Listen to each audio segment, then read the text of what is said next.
واحلل عقدۃ من لسانی یفقہوا قولی ربی زدنی علما وزدنی فہما سبحانک لا علم لنا الا ما علمتنا انک انت العلیم الحکیم۔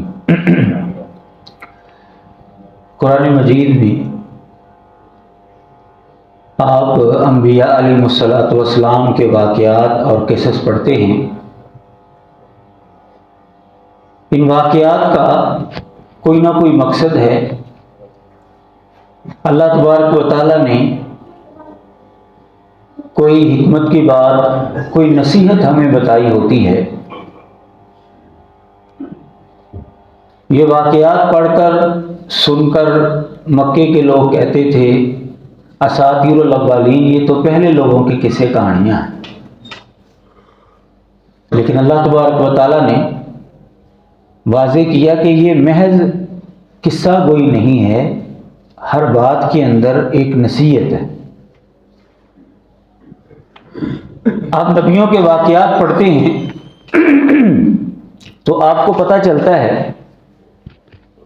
کہ اللہ تبارک و تعالیٰ نے ہمیں یہ سبق دیا ہے کہ کس طرح کفار کے مقابلے میں تم نے ڈٹنا ہے، ان کا مقابلہ کرنا ہے، اور حالات کیسے بھی ہو جائیں اللہ تبارک و تعالیٰ کی رحمت سے نا امید نہیں ہونا،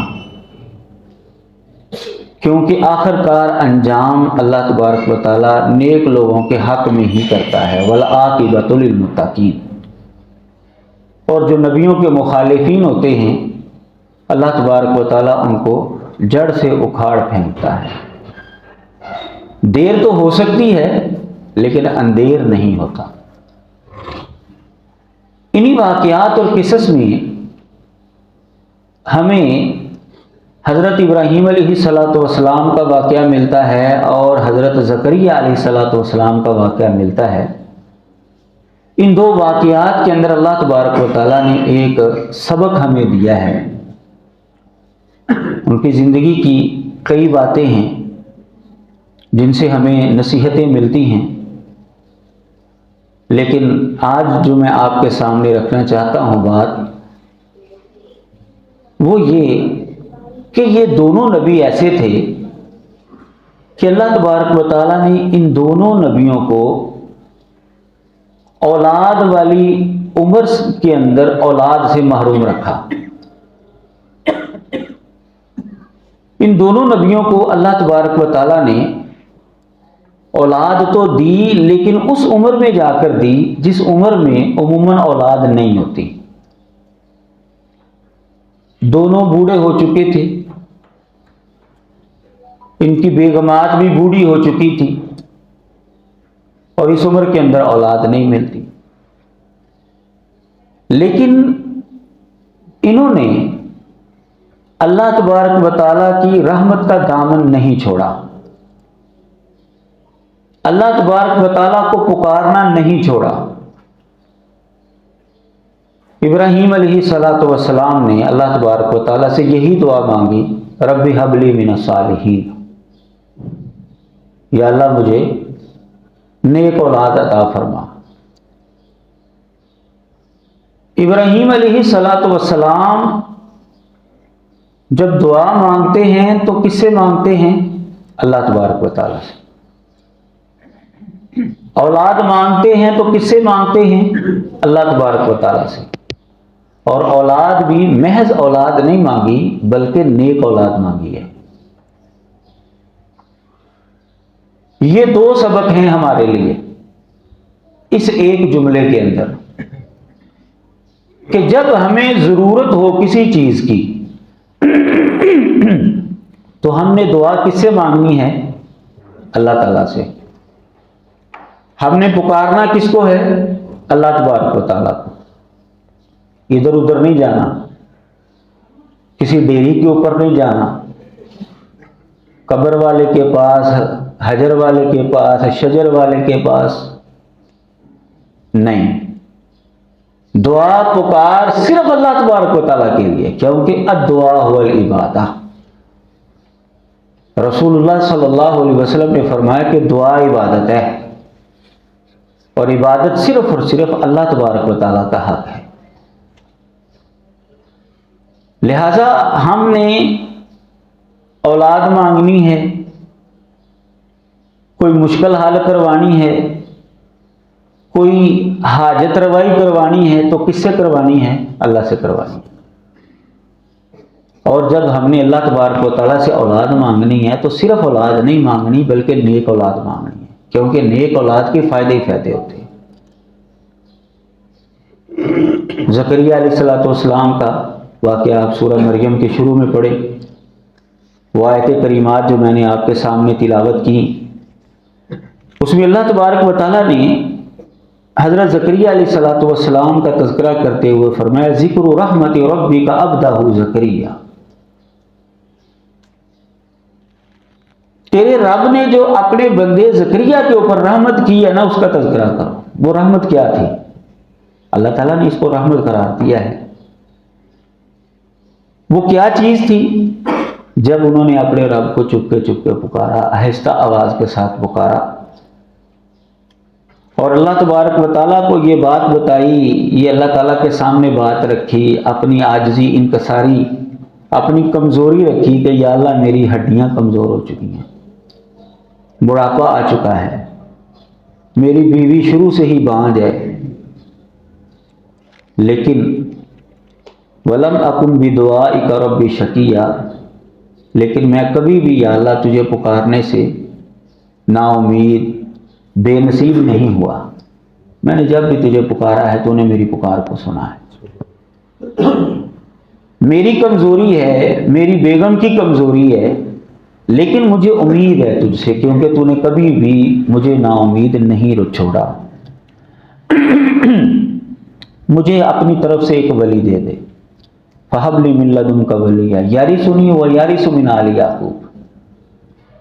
میرے جو پیچھے رشتہ دار باقی بچتے ہیں ان میں کوئی بھی ایسا نہیں ہے کہ جو یہ پیغام آگے لے کر چلے، یا اللہ مجھے اپنی جانب سے ایک ایسا ولی دے دے جو میرا بھی وارث بنے اور آل یعقوب کا بھی وارث بنے۔ وَاجْعَلْهُ رَبِّ رَضِیًّا، اور یا اللہ وہ اولاد ایسی ہو کہ جو تیرے ہاں پسندیدہ، جس پر تو راضی ہو، ایسی اولاد دے مجھے۔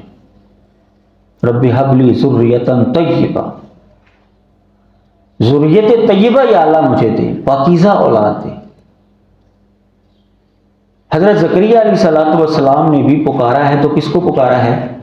اللہ کو پکارا ہے، اور اولاد مانگی ہے تو محض اولاد نہیں مانگی بلکہ پاکیزہ اولاد مانگی ہے، اور ایسی اولاد مانگی ہے کہ یا اللہ جس سے تو راضی ہو ایسی اولاد مجھے عطا فرما۔ اب ہمیں یہ سبق مل رہا ہے ان دونوں واقعات سے کہ دعا جب بھی مانگنی ہے ہم نے تو اللہ سے ہی مانگنی ہے، اور اولاد جب مانگنی ہے تو محض اولاد نہیں مانگنی بلکہ نیک اولاد مانگنی ہے، کیونکہ نیک اولاد کے فائدے ہی فائدے ہیں۔ دنیا میں سب سے بزرگ ہستیاں مخلوقات میں سے اللہ تعالیٰ کے بعد جن کو سمجھا جاتا ہے اور مسلمانوں کا عقیدہ اس حوالے سے، وہ ہے اللہ کے نبی اور پیغمبر۔ یہ اللہ کے بعد سب سے بزرگ ہستیاں یہ ہوتی ہیں۔ تو ان بزرگ ہستیوں نے مصیبت کے وقت، پریشانی کے وقت کسی انسان کو نہیں پکارا، کسی بڑے بزرگ سے دعا نہیں کی، کیونکہ ان سے بڑا بزرگ تو دنیا میں تھا ہی کوئی نہیں۔ تو انہوں نے بھی جب دعا مانگی ہے تو اللہ سے ہی مانگی ہے۔ تو ہم جو عام انسان ہیں یہ اللہ سے کیوں نہیں مانگیں گے بھائی؟ ہمارے لیے بھی یہی سبق ہے۔ مکے کے لوگوں میں جو شرک پایا جاتا تھا وہ دعا کا شرک تھا،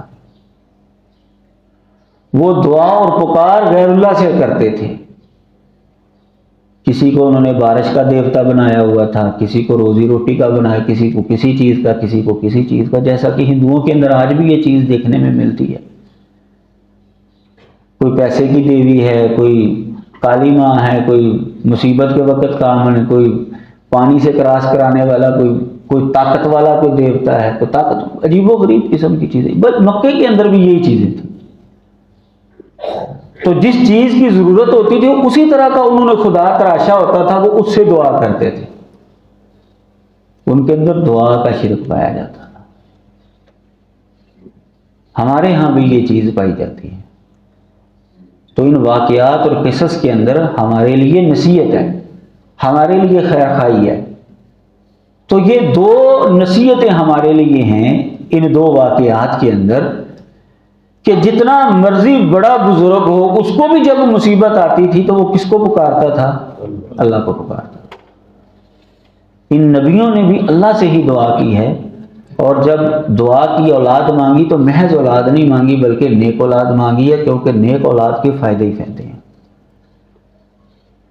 اللہ تعالیٰ نے عباد الرحمن کا تذکرہ کیا ہے قرآن مجید کے اندر، وَعِبَادُ الرَّحْمَنِ الَّذِينَ يَمْشُونَ عَلَى الْأَرْضِ هَوْنًا،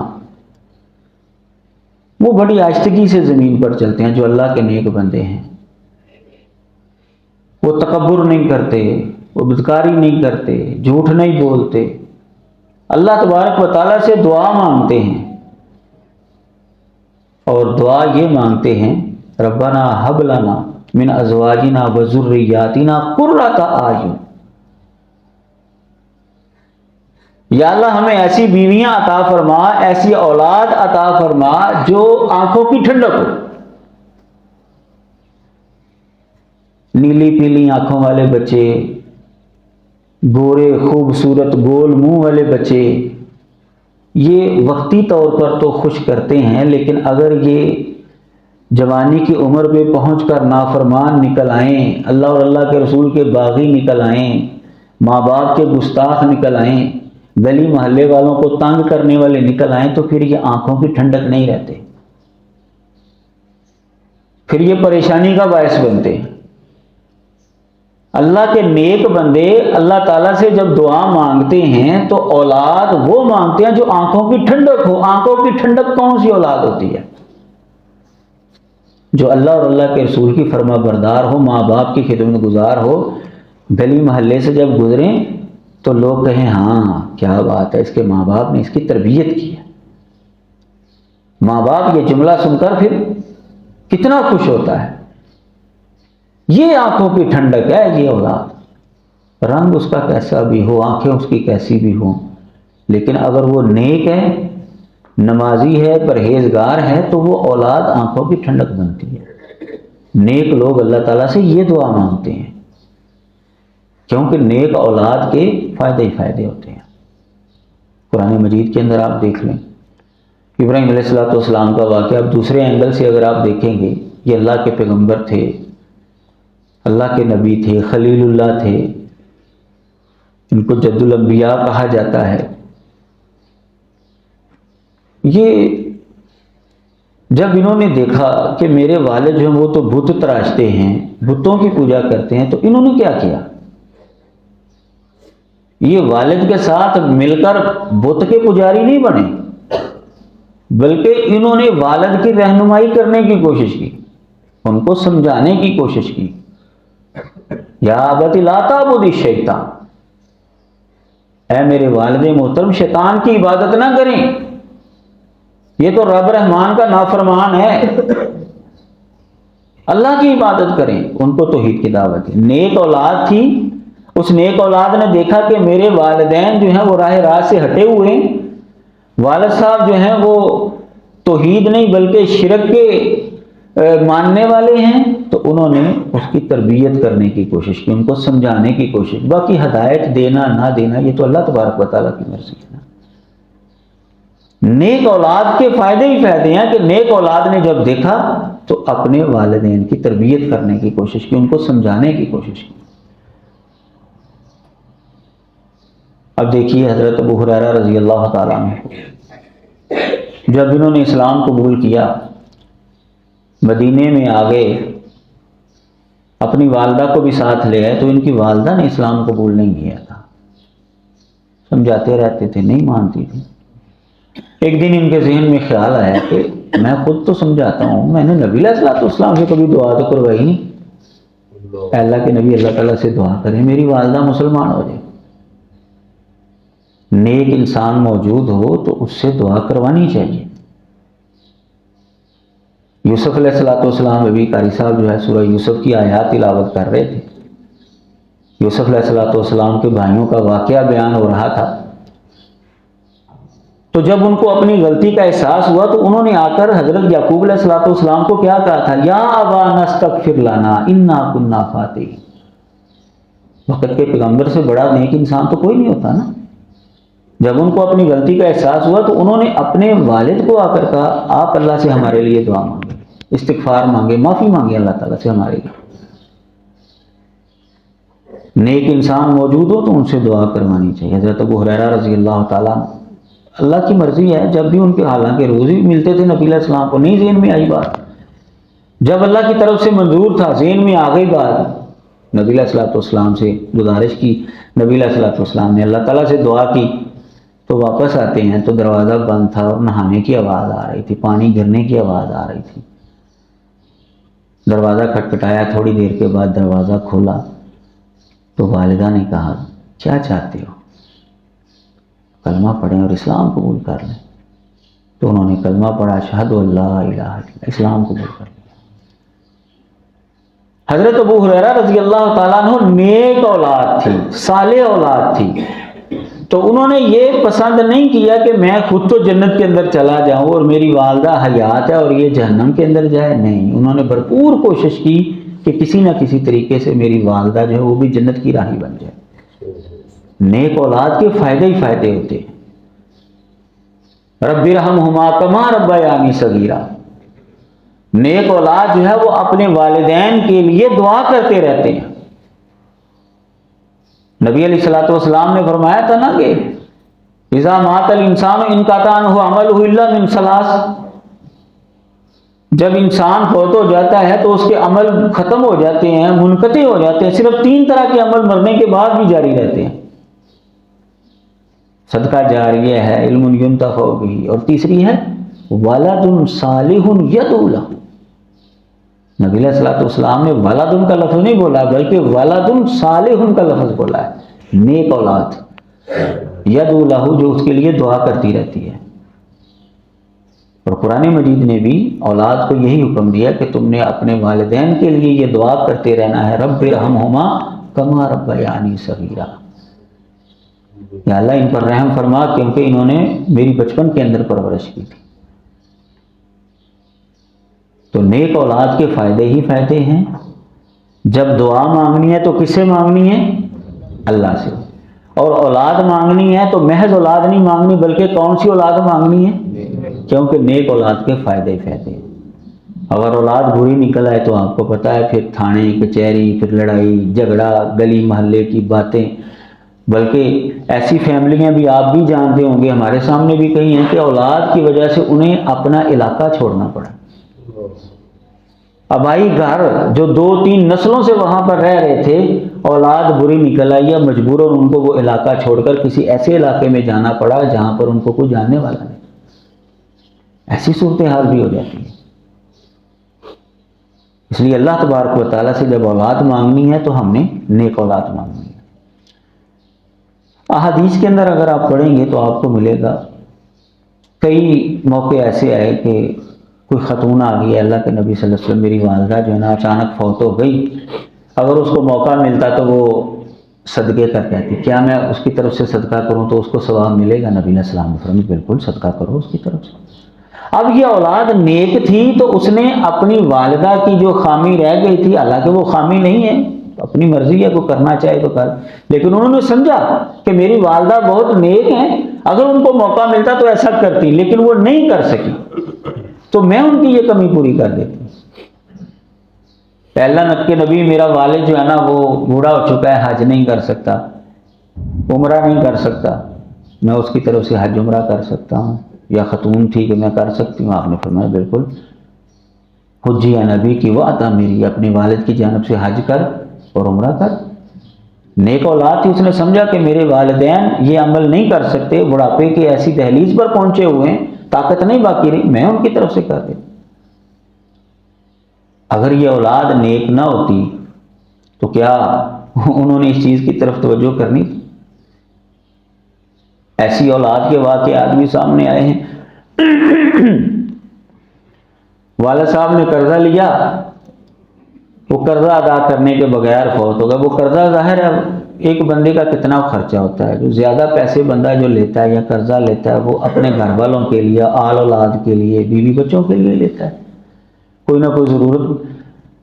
اب وہ بندہ فوت ہو گیا ہے، اس کے بچے کے پاس لوگ آئیں جی ہمارا اس نے قرضہ دینا ہے، تو آپ کہتے ہیں وہ ہے بابا جی کی قبر، وہاں پر جاؤ اور لے لو جا کے وہاں سے. وہ کہتا ہے قبر سے جا کر لو، میں نے نہیں دینے. یہ کرونا کے دنوں میں کوئی انسان مرا ہے اور جاوید چودھری نے جو ہے وہ کالم لکھا تھا اس کے اوپر، وہ اسی طرح کا تھا. اس نے لوگوں سے کوئی اسکیم بنائی اور فراڈ کر گیا. وہ ماڑے لوگوں نے تھوڑے تھوڑے پیسے، ظاہر ہے وہ بیچارے ساری زندگی جمع کرتے رہتے ہیں، کوئی اپنے لیے کوئی سر چھپانے کی کوئی جگہ بنا لی جائے. ایک نسل تو بیچاری جو ہے وہ جگہ خریدنے پر لگ جاتی ہے اور دوسری نسل جو اس کو بنانے کے اوپر لگتی ہے. کوئی اسکیم بنائی، لوگوں نے اس کے اوپر اعتماد کیا اور جگہ لے لی، اس نے فراڈ کر دیا.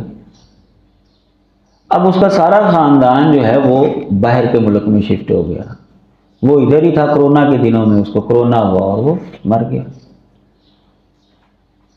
اب اس کے گھر والے بھی جو ہیں وہ کوئی بھی اس کے جنازے میں شامل نہیں ہوا. جب اس کو دفنایا گیا ہے تو کہتا ہے کہ روزانہ، جاوید چودھری نے یہ لکھا ہے کہ روزانہ اس کی قبر کے اوپر وہ لوگ اکٹھے ہوتے ہیں اور اس کو بد دعائیں دیتے ہیں. اب وہ ماڑے لوگ بیچارے جنہوں نے ساری زندگی تھوڑے تھوڑے پیسے جمع کیے ہوتے ہیں، وہ سارے کے سارے تو ڈوب گئے. اب اس کے جو پچھلے ہیں، اس کی آل اولاد ہے، وہ لوگوں کو پیسے دینے کے لیے تیار نہیں ہے کہ ابے کی کچھ تو قبر ٹھنڈی ہو، نہیں پرواہ کر رہے. اس طرح کے واقعات اس طرح کے آپ کے سامنے بھی، ہمارے سامنے بھی. تو اگر یہی اولاد نیک ہوتی تو انہوں نے پہلے نمبر پر تو سمجھانے کی کوشش کرنی، ابا جی کیوں فراڈ کر رہے ہیں. اور اگر وہ اسی حالت میں مر گیا تو اولاد نے کوشش کرنی تھی چلو جو ہم کر سکتے ہیں والد صاحب کا کچھ تو وزن جو ہے وہ ہم کم کریں، کوشش کرنی تھی انہوں نے. اس لیے جب اللہ تبارک و تعالیٰ سے اولاد مانگنی ہے تو نیک اولاد مانگنی. والدین کی بھی یہ ذمہ داری ہے کہ وہ اپنی اولاد کی تربیت اچھی کرنے کی. جب ہم نے اللہ تعالیٰ سے نیک اولاد مانگنی ہے تو پھر ہم نے کوشش بھی کرنی ہے کہ ہم ان کو نیک بنائیں، یہ بھی کوشش کرنی ہے. لیکن اللہ تعالیٰ کی طرف سے ہدایت مل جائے وہ ایک الگ چیز ہے، لیکن جو کلمہ پڑھنے والے ہیں ان کی بھی تو ذمہ داری ہے نا کہ وہ اپنی اولاد کی اچھی تربیت کریں. ابراہیم علیہ السلام کے واقعے میں ہمیں یہ سبق بھی ملتا ہے. ربنا انی اسکنت من ذریتی بواد غیر ذی زرع عند بیتک المحرم ربنا لیقیموا الصلاۃ. یا اللہ میں اپنی اولاد کو تیرے گھر کے پاس، حرمت والے گھر کے پاس چھوڑ کر جا رہا ہوں. کیوں؟ اس لیے کہ یہ نماز قائم کرے. اب والد نے ایسی جگہ پر اپنی اولاد کو چھوڑا ہے اللہ تعالیٰ کے حکم سے جو کہ اللہ کے گھر کے پاس تھی. اللہ کے گھر کے پاس اپنی اولاد کو کیوں چھوڑا ہے؟ تاکہ وہ یا اللہ تیرے ساتھ ان کا رابطہ رہے. تو یہ ہے نیک والدین کی یہ بھی کوشش ہوتی ہے کہ اپنی اولاد کو بھی نیکی کی طرف راغب کریں اور اس کے لیے ایسا ماحول مہیا کریں، مسجد کے ساتھ خود بھی جڑے رہیں اور اپنی اولاد کو بھی مسجد کے ساتھ جوڑیں. اور کئی ایسے عجیب و غریب لوگوں کے واقعات سامنے آئے ہیں کہ ان کے گھر کے ساتھ مسجد بنی ہے تو وہ گھر چھوڑ کر ہی چلے گئے. ہم یار یہاں پر تو اب جو ہے نا روز اذان نہیں ہوگی، آواز ہی آتی رہے گی، یہ تو مولوی لوگ جو ہیں یہ تو بولتے ہی رہتے ہیں، ہم تو ڈسٹرب ہوں گے. وہ جگہ چھوڑ کر، مکان چھوڑ کر ہی چلے گئے. اور کئی ایسے واقعات ہیں کہ ان کے گھر کے پاس مسجد نہیں تھی، انہوں نے خود اپنے گھر سے جگہ دے دی یا اپنی ساتھ والی کو جگہ دے دی. اللہ تعالیٰ نے ایسی برکت ڈالی کہ ان کا بیٹا ہی پھر ایک عالم دین بن کر معاشرے کے اندر اٹھا. تو جب ہم خود بھی نیک ہوں گے اور اپنی اولاد کو بھی مساجد کے ساتھ جوڑیں گے، نیک لوگوں کے ساتھ جوڑیں گے، تو پھر ہمارا فریضہ بھی ادا ہوگا. تو ہمارے لیے ان واقعات اور قصص کے اندر عبرتیں ہیں، نصیحتیں ہیں. قرآن مجید کا کوئی بھی واقعہ اٹھا کر دیکھ لیں، ہمیں کوئی نہ کوئی وہاں پر نصیحت ہی بتائی گئی ہے۔ تو آج کا ہمارا سبق یہ ہوا کہ دعا جب بھی مانگنی ہے تو کس سے مانگنی ہے؟ اللہ تعالیٰ سے مانگنی ہے۔ اور اولاد مانگنی ہے تو محض اولاد نہیں مانگنی، بلکہ کون سی اولاد مانگنی ہے؟ نیک اولاد مانگنی ہے، کیونکہ نیک اولاد کے فائدے ہی فائدے ہیں۔ اللہ تعالیٰ ہر کو سمجھنے کی توفیق عطا فرمائے۔